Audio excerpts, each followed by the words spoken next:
In the first line, this line tells the program to include standard input and output functions so we can use things like printing and taking input. In the next line, this line starts defining a structure named node to store routing information. In the next line, this creates an array called dist to store distances from one node to another nodes.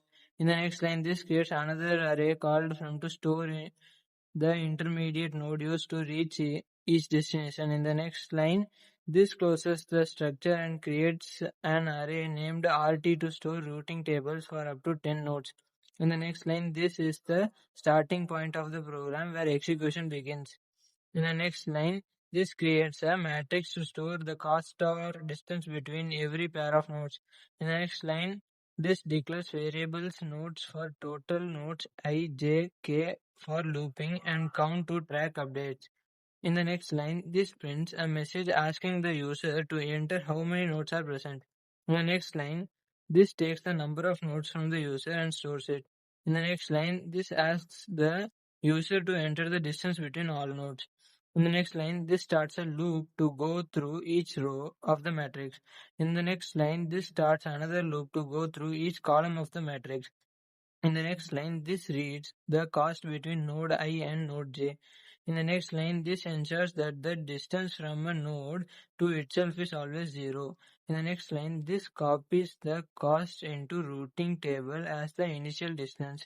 In the next line, this assumes that the best path initially is directly through the destination node itself. In the next line, this starts a loop that will keep running until no changes happen. In the next line, this resets the count to check if any updates happen in this round.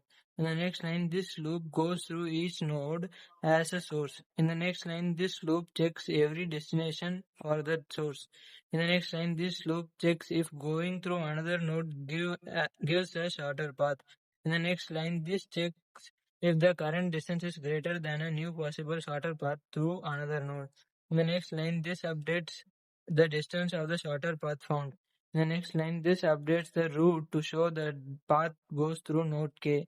In the next line, this increases the count to show that a change has been made.